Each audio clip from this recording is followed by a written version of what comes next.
ஓம் முருகா, வெற்றிவேல் முருகா. வேலுண்டு வினையில்லை, மயிலுண்டு பயமில்லை. என் அன்பு தங்கமே, உன்னை தன் தேவைக்காக பயன்படுத்தும் ஒரு உறவு உன்னை பற்றி வேறு ஒருவரிடம் கூறிக்கொண்டிருந்தார்.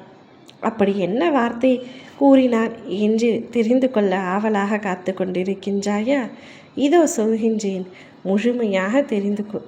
நீ மட்டும்தான் அவரை உயிர் என்றும், அவர் இல்லாமல் எனக்கு ஒரு வாழ்க்கையே இல்லை என்றும், அவரை நினைத்து பல கற்பனை கோட்டைகளை உன் மனதில் அழகாக பதித்துள்ளாய். எப்படியெல்லாம் நான் அவருடன் வாழ வேண்டும், இவருக்காக நான் எந்த உறவையும் விட தயாராக இருக்கின்றேன். குடும்பமாக இருக்கலாம், அல்லது யாராக வேண்டுமானாலும் இருக்கலாம். எனக்கு இவர் மட்டும்தான் முக்கியம். இவருக்கு மட்டும்தான் என்னுடைய வாழ்க்கையில் பங்கு இருக்கின்றது. என்னுடைய உயிர், உலகம், என்னுடைய மூச்சு என எல்லாமே இவர்தான் என்று ஒருவரை தலைக்கு மேல் தூக்கி வைத்து கண்மூடித்தனமான அன்பும் நம்பிக்கையும் வைத்திருக்கின்றாயே, அந்த உறவை பற்றிய விஷயம்தான் இது. நீ அப்படி நினைக்கின்றாய், அவர் எப்படி உன்னை நினைக்கின்றார் என்று உனக்கு தெரிய வேண்டாமா? உன்னை தன் தேவைக்காக பயன்படுத்தி கொள்கின்றார். என்னிடம் என்ன தேவையுள்ளது அவருக்கு என்று கேட்கின்றாயா? இப்படி கேட்க வேண்டாம் தங்கமே. மனிதர்களுக்கு ஒருவருக்கு தேவைகள் இருக்கத்தான் செய்கின்றன.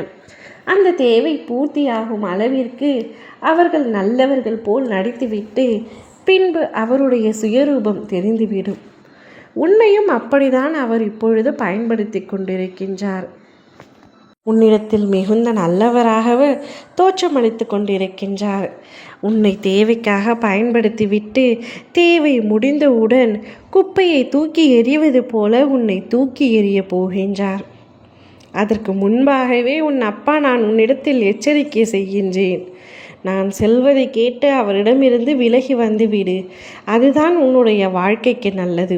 உயிருக்கு உயிராக, உயிரினும் மேலாக நினைக்கும் அந்த நபர் அவருடைய நண்பரிடம் கூறிய வார்த்தை என்ன தெரியுமா?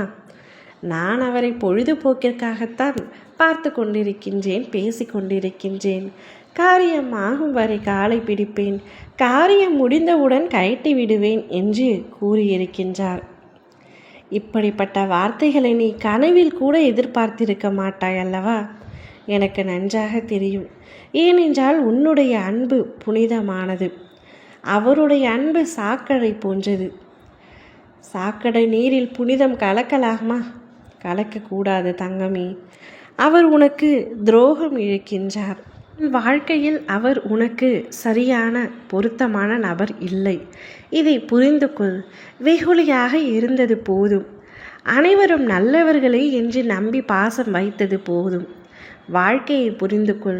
வாழ்க்கையில் மனிதர்கள் எப்படி இருக்கின்றார்கள் என்பதை புரிந்து கொள்.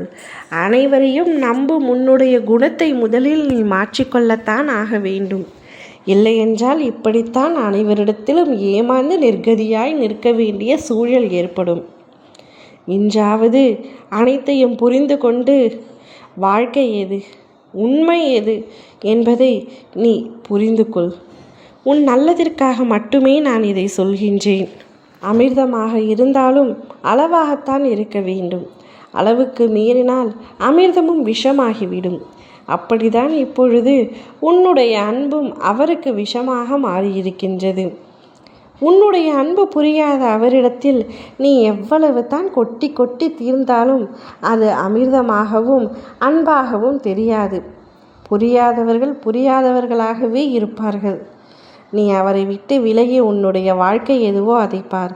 ஓம் முருகா.